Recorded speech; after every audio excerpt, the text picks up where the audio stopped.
চট্টগ্রাম সহ ৩ বিভাগে একটি করে ইঞ্জিনিয়ারিং কলেজ সহ মোট ১২টি প্রকল্পের অনুমোদন দিয়েছে জাতীয় অর্থনৈতিক পরিষদের নির্বাহী কমিটি একনেক।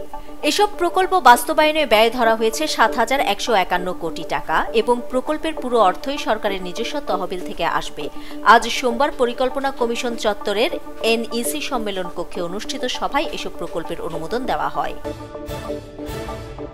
দেশের ক্ষতি করে কোনো সিদ্ধান্ত নেওয়া হবে না উল্লেখ করে নৌ উপদেষ্টা ব্রিগেডিয়ার জেনারেল অবসরপ্রাপ্ত এম সাখাওয়াত হোসেন বলেছেন, বন্দর নিয়ে অনেকে অনেক কথা বলবে, কিন্তু উন্নতি করতে হলে প্রযুক্তি, অর্থ ও দক্ষতা প্রয়োজন।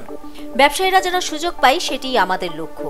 আজ সোমবার চট্টগ্রামের পতেঙ্গায় লালদিয়ার চর কন্টেইনার ইয়ার্ড উদ্বোধনকালে তিনি এসব কথা বলেন। নৌকার ভোটারদের উদ্দেশ্যে বিএনপির মহাসচিব মির্জা ফখরুল ইসলাম আলমগীর বলেছেন, আপনারা হতাশ হবেন না, ধানের শীষ আপনাদের পাশে আছে। আমরা বেঁচে থাকতে আপনাদের গায়ে কেউ ফুলের টোকাও দিতে পারবে না।